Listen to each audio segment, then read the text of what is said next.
అందరికీ నమస్కారం. కథల పల్లకి ఛానల్కి స్వాగతం. ఇప్పుడు మనం నీకోసమే నా అన్వేషణ పార్ట్ 80 విందాం. కౌసల్య వైపు చూసిన చక్రవర్తికి ఆమె కళ్ళల్లో నాకంతా తెలుసు అన్నట్టు కనిపించడంతో ఇంకేం మాట్లాడలేక సమీర్ వైపు జాలిగా చూస్తూ మౌనంగా ఇంటిని వదిలి వెళ్ళిపోయాడు. అక్కడ జరుగుతుందంతా చూస్తున్న సమీర మౌనమునిలా తన గది వైపు నడుచుకుంటూ వెళ్ళిపోయింది. దేవేంద్రవర్మ, చంద్రకళ అక్కడ ప్రేక్షకులుగా మాత్రమే మిగిలిపోయారు. కౌసల్య వైపు చూసి, థ్యాంక్స్ ఆంటీ, మీరొక్కరే నన్ను అర్థం చేసుకున్నారు అంది అంజు నవ్వుతూ. ఆంటీ ఏంటమ్మా, ఎంచక్క అత్తయ్య అను అంది కౌసల్య కూడా నవ్వుతూ. నిజంగానా, మిమ్మల్ని అత్తయ్య అని పిలవచ్చా అంది అంజు ఆశ్చర్యంగా చూస్తూ. అవును, నిజంగానే, అలానే పిలువు అంది కౌసల్య విషపు నవ్వును పెదవులపై పులుముకుంటూ. థ్యాంక్స్ అత్తయ్య, ఇంతకీ దేవుబావ గది ఎక్కడా అంది ఆమెతో కలిసి నడుస్తూ. చెప్తాన్రా, ముందు నీ లగేజ్ని దేవుగదిలో పెట్టిస్తానంటూ పనివాణ్ణి పిలిచింది కౌసల్య. నిజంగా థ్యాంక్ యూ సో మచ్ అత్తయ్య అంది అంజు ప్రేమను అలకబోస్తూ. కౌసల్యకి అటుపక్క నడుస్తూ ఉన్న నివి అంజుల్ని చూసి, కరెక్ట్గా సరిపోయారు ముగ్గురు, సాకిని డాకిని లంకినిల్లా అంది చంద్రకళ. మరే అన్నాడు దేవేంద్ర. సమీర గదిలోకి వెళ్ళి ఏడుస్తూ బెడ్ మీద కూర్చుని, అంజుని చూసి కూడా దేవుగారు ఏమనలేదేంటి, అసలు తను అలా ఎలా ఇగ్నోర్ చేశారు? ఇగ్నోర్ చేశారా, లేక తను ఇక్కడ ఉండడం అతనికి ఇష్టమా అని అనుకుంటోంది సమీర. అంతలో ఇష్టమే అయి ఉంటుంది, లేకపోతే ఇంట్లో ఎందుకు ఉండనిస్తాడు? ఎప్పుడో మెడపట్టి బయటికి గంటేసేవాడు. అయినా నువ్వు ఇవ్వవలసింది ఎప్పుడో దేవుబాబుకి ఇచ్చుంటే నీ వెనకే బొచ్చుకొక్క పిల్లలా హచ్ హచ్ అని తిరుగుతూ ఉండేవాడు. ఇప్పుడు చూడు, ఆ సచ్చుముఖం అంజు దాని అందాన్ని నెరవేసి దేవుని బుట్టలో వేసుకుంది. ఇక నీ పని అంతే. నా పని అయితే సరాసరి ఏ నూతులను గోతులను దూకడమే అంటూ ముక్కు చీదుకుని ఏడుస్తోంది అంతరా. అసలే తన ఆలోచనలకే తనకి తలనొప్పి వస్తూ ఉంటే ఇప్పుడు అంతరా మాటలు విన్నాక తలనొప్పి ఇంకాస్త పెరుగుతుండడంతో, నీ ఏడుపి కాపుతావా, ముందు ఇక్కడి నుంచి బయటికి పో అని గట్టిగా అరిచింది సమీర. అంతలో గదిలోకి వస్తున్న అంజు, నేనెందుకు బయటకు పోవాలి, వెళ్ళాలనుకుంటే నువ్వే వెళ్ళిపో అంది రెక్లెస్గా సమీర్ వైపు చూస్తూ. అవును, నేనే వెళ్ళాలి.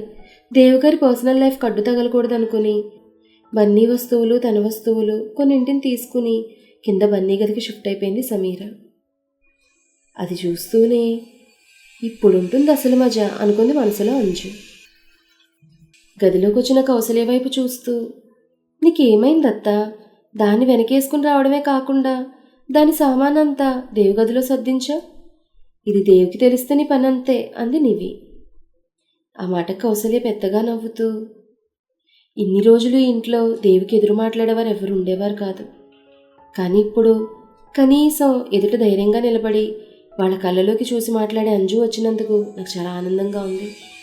తన వల్ల మనకి లాభం ఉన్నా లేకపోయినా తను మన ఇంట్లో ఉండడం మనకే ప్లస్ పాయింట్.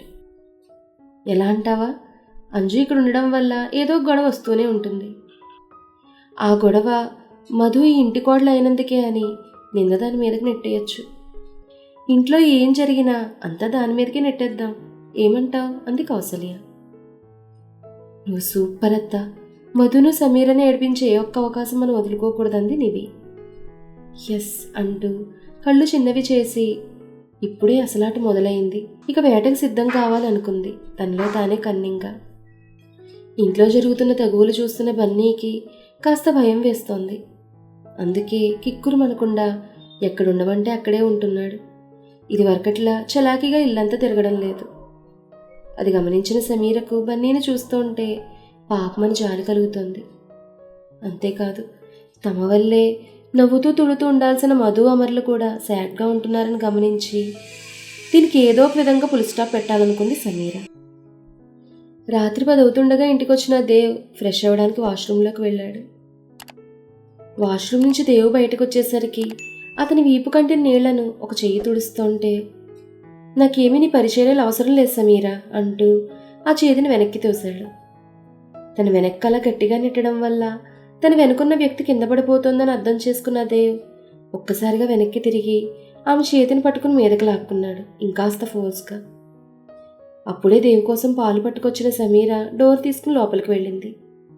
దేవు చేతుల్లో నలుగుతున్న అంజు చేతిని నడుమును చూసి కళ్ళలో నీళ్లు తిరుగుతుంటే గిరుక్కును వెనక్కి తిరిగి పాలు పక్కనే ఉన్న టేబుల్ మీద పెట్టేసి ఒక్క ఉదిరిని కిందకి వెళ్ళిపోయింది. కింద పడుతోంది సమీర అనుకున్న దేవ్ అంజును పట్టుకున్నాడు. కానీ అది చూసిన సమీర దేవుని తప్పుగా అనుకుంది. అంతేకాకుండా తనకి వివరణ ఇచ్చేంత టైం కూడా తనకి ఇవ్వకుండా అక్కడి నుంచి వెళ్ళిపోయింది. సమీర వెళ్ళిపోవడం చూసిన దేవ్ తన చేతుల్లో ఉన్న అంజుని చటుక్కున వదిలి సమీర వెనక వెళ్ళాలనుకున్నా అంజు అతని చేతులను పట్టుకుని వెళ్ళనివ్వకుండా, అది పోతే పోనీ బావా, నేనున్నానుగా అంది కవ్విస్తూ. అంజు స్పర్శకి మాటలకి ఒళ్ళంతా కంపరంగా ఉన్న దేవ్ ఆమెను దూరంగా నెడుతూ, don't dare to touch me అన్నాడు ఆమెకు దూరంగా జరుగుతూ. అదేంటి బావా, మొన్న టచ్ చెయ్యని ఇప్పుడు టచ్ చేయొద్దంటున్నా అంది వెకిలిగా నవ్వుతూ. అంతే, ఆమె పీక పట్టుకుని వెనుకున్న కబోర్డ్ కానిస్తూ, యూ స్టూపిడ్ గర్ల్, నాకేం తెలియదు అనుకుంటున్నావా, ఆ రాత్రి ఏం జరిగిందో అన్నాడు ఎర్రబండ కళ్ళతో. తెలిస్తే మరి నన్నెందుకు దూరం పెడుతున్నావు అంది ఇంకాస్త కవ్విస్తూ. యూ డర్టీ బీచ్, నువ్వు అసలు ఆడదానివేనా? ఆడదంటే ఎలా ఉండాలో సమీరను మధును చూసి నేర్చుకో అన్నాడు అంజూపిక నదులుతూ, ఆమెను ఇంకాసేపు తాకినా కూడా తను మల్లమైపోతాడని భావించి. అవును మరి, వాళ్ళిద్దరూ ఆడవాళ్ళ ఆనిముత్యాలు, నేను వాళ్ళని చూసి నేర్చుకోవాలి. అసలు సమీర్ గురించి నీకేం తెలుసు? అది బయట వేసిన 4 ఏళ్లకి ఒకని తగులుకుంది, దానివల్ల అది అని ఇంకా ఏదో చెప్తోంటే యూ అంటూ అంజు చెంప మీద తన 5 వేళ్ల ముద్రలు పడేలా లాగొక్కడు పీకాడు దేవ్.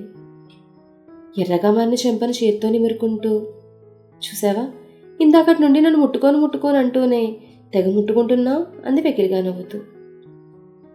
నీలాంటి వాళ్ళకు ఒక్క దెబ్బ సరిపోదంటూ ఇంకో చెంప పగలగొట్టాలని అనుకుంటుండగా దేవుకి దూరంగా జరిగి, నేను వచ్చింది నీతో తాళి కట్టించుకోవడానికి, అంతేకాని నీ చేతుల్లో దెబ్బలు తినడానికి కాదు అంది కాస్త పొగరుగా. ఆ మాట విన్న దేవ్, అది కల్లో కూడా జరగదు. అండ్ వన్ థింగ్, రాముడి జీవితంలో సీతకి మాత్రమే స్థానం ఉంటుంది, అలాగే నా జీవితంలో భార్యగా నా సమీరకి మాత్రమే స్థానం. ఆ స్థానాన్ని నువ్వే కాదు ఎవ్వరూ భర్తీ చేయలేరన్నాడు ప్రౌడ్గా ఫీల్ అవుతూ. ఆ మాట వింటూనే ఏదో పెద్ద జోక్ విన్నట్టుగా పగలబడి నవ్వుతూ, పిచ్చి బావా, నువ్వు అనుకుంటున్నట్టుగా అది సీత కాదు, చెడిపోయిన ఆడది అంది ఇంకా పెద్దగా నవ్వుతూ. షడపంజు అన్నాడు గట్టిగా దేవ్. సర్లే, దాని గురించి మనకి ఎందుకు కానీ మన డీల్ గురించి మాట్లాడుకుందాం. చెప్పు, ఎప్పుడు నా మెళ్ళో తాళి కడతావు అంది యాటిట్యూడ్ లుక్కిస్తూ. నువ్వు ఇలాంటి కళ్ళకు అంటూ ఉండు, నేనేం చేయాలో అది చేస్తాను. ప్రస్తుతానికి అడ్డు తప్పుకో అంటూ ఆమెను పక్కకు తోసి బన్నీ రూమ్ వైపు వెళ్ళిపోయాడు దేవ్. దేవ్ రూమ్ నుంచి బన్నీ రూమ్లోకి వచ్చిన సమీర ఏడుస్తూ బన్నీ పక్కన పడుకుని, దేవ్ గారు ఎందుకు ఇంతలా మారిపోయారు, అసలు అంజుని ఎందుకు ఇష్టపడుతున్నారు అనుకుంటూ ఉండగా తలుపు తీసిన చెప్పుడు అయ్యేసరికి అటుగా చూసింది. దేవ్ డోర్ తీసుకుని లోపలికి రావడం చూసిన సమీర కావాలనే నిద్రపోతున్నట్టుగా యాక్ట్ చేస్తూ పక్కకు తిరిగి కళ్ళు మూసుకుని పడుకుంది. సమీర యాక్టింగ్ని కనిపెట్టిన దేవ్ చిన్నగా నవ్వుకుని వెళ్ళి ఆమె పక్కగా పడుకుని ఆమె నడుం చుట్టూ చేతులు వేసి ఆమెను తన వైపుకు లాక్కున్నాడు. తనని మీదకు లాక్కుంటున్న దేవు చేతులను వెనక్కి తోస్తూ, పరాయాడదాన్ని పట్టుకుని మీ చేతులతో నన్ను తాకొద్దు అంది కాస్త కోపంగా. అలా పట్టుకున్నాను కాబట్టే నా చేతులను క్లీన్ చేసుకుంటున్నానంటూ తన చేతులతో సమీర శరీరాన్ని ఎక్కడెక్కడో తాకుతున్నాడు దేవ్. తను అలా తాకుతున్న దేవుని దూరంగా జరుపుతూ, నన్ను ముట్టుకోకండి అంది ఒక్కో పదాన్ని ఒత్తి పలుకుతూ. దానికి దేవ్ చిరునవ్వులు చిందిస్తూ, ఏ ముట్టుకుంటేనే తట్టుకోలేవా అన్నాడు కుంటిగా ఆమె కళ్ళలోకి చూస్తూ. తట్టుకోలేకపోయింది మీరు, నేను కాదు, గుర్తులేదా అంది కావాలనే దేవ్ అంజుల మధ్య జరిగిన సంఘటన గుర్తు చేస్తూ. ఆ మాటకి దేవికి కోపం వస్తున్నా తన కోపాన్ని అంచుకుంటూ, అవును, ఇప్పుడు కూడా తట్టుకోలేకపోతున్నాను, అందుకే వచ్చాను, సరేనా అంటూ సమీరని ఇంకాస్త మీదకు లాక్కుని ఇద్దరికీ దుప్పటి కప్పేశాడు. దేవుగారు నన్ను వదలండి, ఊపిరి అందడం లేదు అంది సమీర అతని బిగ్గౌగిలు తట్టుకోలేక గింజుకుంటూ.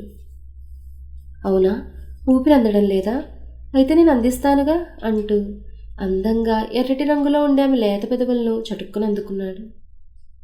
దేవు పెదవులతో తన పెదవులను ముడివేయగానే సమీర మాటరాని బొమ్మయింది. కొద్ది నిమిషాలు అతని ప్రేమలో తొణికిసలాడినా తన అస్తిత్వం తాను తెలుసుకుని దేవుని బలవంతంగా వెనక్కి తోసి పెదవులు చేతితో తుడుచుకుంటూ, మీరు ఏం చేస్తున్నారో మీకు తెలుస్తోందా అంది ఎర్రబట్టిన బుగ్గలతో. ఓ, బాగా తెలుస్తోంది. నా ముద్దుల పెళ్ళాం మరదల్ని తనివితీరా ముద్దు పెట్టుకున్నానన్నాడు ముద్దును గుర్తు తెచ్చుకుంటూ. అతని మాటలకు కళ్ళు చిన్నవి చేసి అతని వైపు చూస్తూ, మీరు అసలు నన్ను ఎలా ముద్దు పెట్టుకున్నారు అంది ముక్కుతో బుసలు కొడుతూ. ఎలా అంటే ఇలా అంటూ ఆమె పెదవులను మళ్ళీ ఆక్రమించుకున్నాడు దేవ్.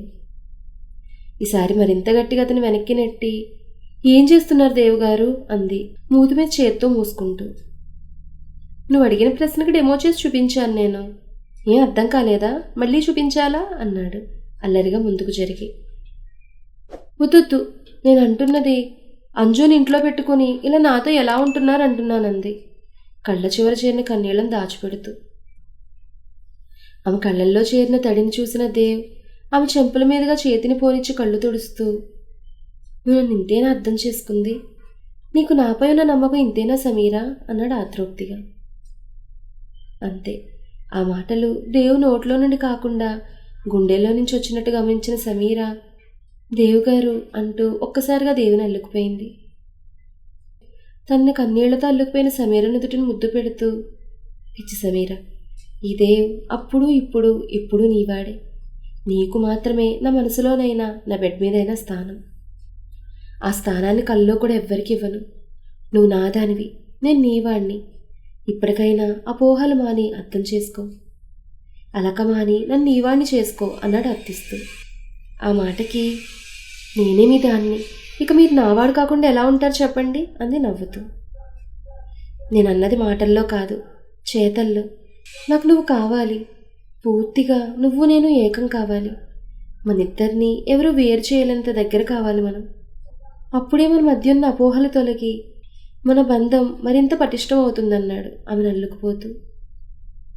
దేవు చేతుల వేగాన్ని అతని మాటల్లో లోతును గుర్తించిన సమీర అతని దూరంగా తోస్తూ, ఇప్పుడు కాదంటూ పక్కన నిద్రపోతున్న బన్నీని చూపించింది సిగ్గుపడుతూ. సిగ్గుతో ముడిచూపోయిన ఆమె వదనాన్ని పైకెత్తి ఆమె కళ్ళలోకి చూస్తూ, మనం మన గదికి వెళ్దాం అన్నాడు ఆర్తిగా చూస్తూ. అక్కడ అంజు ఉంది అంది తలంచుకుని. సరే అయితే నువ్వు చెప్పు, ఎక్కడికి వెళ్దాం అన్నాడు ఆమె నమాంతం పెనవేసుకుపోతూ. ఎక్కడికి వద్దు, ప్రస్తుతాన్ని బుద్ధిగా పడుకోండి, తర్వాత సంగతి తర్వాత చూద్దామంది అతని కళ్ళ మీద ముద్దు పెడుతూ.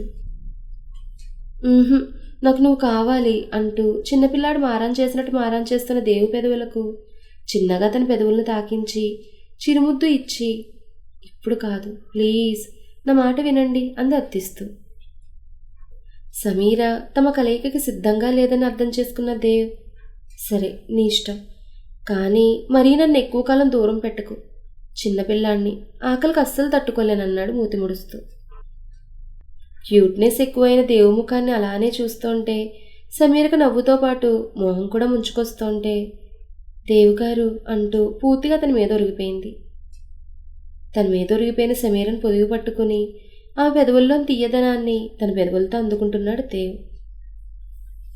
ఉదయం దేవు నిద్రలేచేసరికి బన్నీ రెడీ అయ్యి స్కూల్కి వెళ్ళిపోయాడు. దేవు స్నానానికి కావాల్సిన అన్ని సామాను సమీర తీసుకొచ్చి బన్నీ బాత్రూంలో సర్దిపెట్టుంచింది. స్నానం చేసొచ్చిన దేవ్ బెడ్ మీద ఉన్న బట్టలు వేసుకుని రెడీ అయ్యి కిందకొచ్చాడు. తను వచ్చేసరికి అందరూ బ్రేక్ఫాస్ట్ చేస్తున్నారు. అందరినీ విష్ చేసి తినడానికి కూర్చున్నాడు దేవ్. సమీర దేవుకి ప్లేట్ పెట్టి వడ్డిస్తుంటే, అక్క ఆగు అంటూ వంటగదిలో నుండి ఒక డిష్ తీసుకొచ్చి దేవు ప్లేట్ మీద ఉంచి అందులో నుండి ఓట్స్తో చేసిన కిచిడి దేవు ప్లేట్లో వడ్డిస్తూ, ఫిట్నెస్గా ఉండాలంటే తినాల్సిన బ్రేక్ఫాస్ట్ ఇడ్లీ, దోశ, వడ ఇవి కాదు, ఓట్స్, మిల్లెట్స్ లాంటివి తినాలి. వీటి వల్ల బాడీలో వేడి పుట్టి మగాడు స్టిఫ్గా ఉంటాడు అంది అంజు సిగ్గుపడుతూ. ఆమె మాటలకి డైనింగ్ టేబుల్ ముందు కూర్చున్న అందరూ చిరాగ్గా ఆమె వైపు చూస్తుంటే, ఇదే కాదు, బావగారి కోసం నేను fitness drink ash gourd juice కూడా చేశాను, ఉండి తీసుకొస్తాను అంటూ వంటగదిలోకి వెళ్ళేసరికి పొద్దు పొద్దున్నే అక్కడ రచ్చపెట్టడం ఇష్టం లేక, నాకు ఆకలిగా లేదు, నేను ఆఫీస్కి వెళ్తున్నానంటూ దేవు లేచి ఆఫీస్కి వెళ్ళిపోయాడు. నేను కూడా ఆఫీస్కి వెళ్ళాలని చేయి కడుక్కుని మధు చీరకొంగుతో మూతి తుడుచుకుని అక్కడి నుంచి వెళ్ళిపోయాడు అమర్. శేఖర్, మౌళి కూడా ఆఫీస్కి బయలుదేరారు. శాలు కాలేజ్కి వెళ్ళిపోయింది. ముసలోళ్ళిద్దరూ సోఫాలో కూర్చుని బాతాకాని కొట్టుకుంటున్నారు. వంటగది నుండి వచ్చిన అంజు దేవు టిఫిన్ తినకుండా ప్లేట్ అలానే వదిలి వెళ్ళిపోయాడని తెలిసి, నేను చేసింది తినకుండా ఎలా వెళ్తావో నేను చూస్తానంటూ కోపంగా తన గదికి, అంటే ప్రస్తుతాన్ని తనుంటున్న దేవు గదికి వెళ్ళిపోయింది. వెళ్తున్న అంజుని చూసిన మధు సమీర్ పక్కకొచ్చి, అక్క, దీని ఓవరాక్షన్ తట్టుకోలేకపోతున్నాను. అయినా దేవుబావ గారు ఇది నీ చేస్తున్నా ఎందుకు పేషెన్సీగా ఉన్నారు? అంటే కొంపతీసి నిజంగా అది చెప్పిందే నిజమా? వారిద్దరి మధ్య అంది కళ్ళు పెద్దవి చేసి చూస్తూ. చిచి, అలాంటిదేం జరగలేదు అంది సమీర టక్కున చేస్తున్న పని నాపి మధువైపు తిరిగి. మరి వారిద్దరి మధ్య ఏం జరగనప్పుడు ఆ వీడియో అంది మధు వీడియో ఫుటేజ్ గుర్తు చేసుకుంటూ. అదే నాకు అర్థం కావడం లేదు, కానీ ఏదో జరిగింది. దేవుగారు కూడా నా దగ్గర ఏదో దాస్తున్నారు అంది బేలగా ముఖాన్ని పెట్టుకుని సమీర. అలా అయితే బావగారికి గట్టిగా చెప్పి త్వరగా నిజం బయట పెట్టి దీనికి 2 తగిలించి ఇంటి నుంచి బయటకు పంపించండి అంది మధు.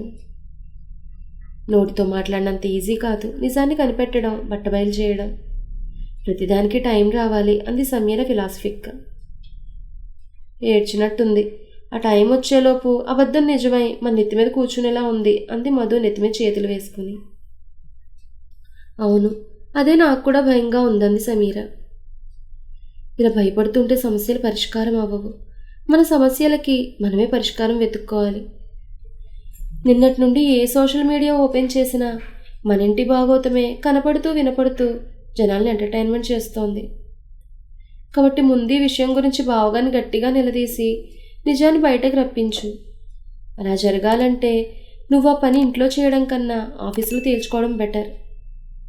అందుకే నా మాట విని బావగారు ఎలాగో టిఫిన్ తినలేదు కాబట్టి టిఫిన్ క్యారియర్ పట్టుకుని ఆఫీస్కి వెళ్ళు. అక్కడే నిజాన్ని అడిగి తెలుసుకో అంది మధు. అవును, అదే నిజమే. ఇంట్లో అతనితో మాట్లాడడానికి టైం అస్సలు చిక్కడం లేదు. ఆఫీస్కి వెళ్తేనే బెటర్ అనుకుని టిఫిన్ క్యారియర్ సర్దుకుని గదిలోకి వెళ్ళి చీర మార్చుకుని డ్రైవర్ని కారు తీయమని చెప్పి ఆఫీస్కి బయలుదేరింది సమీర. అమ్మయ్య, అక్క బావగారిని కలవడానికి వెళ్ళింది. ఇక ఏదో ఒక విషయం అయితే తెలుస్తుంది. అప్పుడే ఈ అంజు దెయ్యం ఇంటి నుంచి బయటకు వెళ్ళేది, మనకి మనశ్శాంతి లభించేది అనుకుంటూ తన గదివైపు వెళ్ళిపోయింది మధు. అక్కా చెల్లెల మాటలు విన్న కౌసల్య, అలా జరిగేటట్లు నేనెందుకు చేస్తాను? అంజుని కూడా ఆఫీస్కి పంపించి ఇంట్లోనే కాదు అక్కడ కూడా రచ్చ జరిగేలా చెయ్యను అనుకుంటూ అంజు గదివైపు వెళ్ళింది కౌసల్య. అమ్మ కౌసల్య, మొదట్లో ఎంత మంచిగా నటించావు. ఫస్ట్లో నీ నటన చూసి, నీ మాటలు చూసి నువ్వు నిజంగా కౌసల్యదేవి అనుకున్నాను. కాదు, నువ్వు పెద్ద తాటకివి. ఇప్పుడు ఆ శూర్పణఖను ఆఫీస్కి పంపించి ఏం చేద్దామని నీ ప్లాన్? దేవు ప్రతిదీ ఓర్చుకుంటున్నాడు, చూస్తూ ఊరుకుంటున్నాడు కదా అని ఇంకా ఇంకా ఎక్కువ చేస్తూనే వెళ్ళారనుకో, ఒకేసారి మీకు ఇవ్వాల్సిన కూడా మీకు ఇచ్చేస్తాడు ఖచ్చితంగా. దేవు మౌనాన్ని తక్కువగా అంచనా వేయకండి. దాన్ని అలసుగా తీసుకోవడం మీకు ఏమాత్రం మంచిది కాదు. నాకెందుకో అంజుకి ముందు ముందు బడిత పూజ బాగా ఎక్కువగానే ఉందనిపిస్తోంది. చూద్దాం ఏం జరుగుతుందో. ఈ కథ మీకు నచ్చితే లైక్ చేయండి, షేర్ చేయండి, కామెంట్ చేయండి. అలాగే మన కథల పల్లకి ఛానల్ని సబ్స్క్రైబ్ చేసుకుని పక్కనే ఉన్న బెల్ ఐకాన్ని క్లిక్ చేయడం మాత్రం మర్చిపోకండి. ధన్యవాదాలు.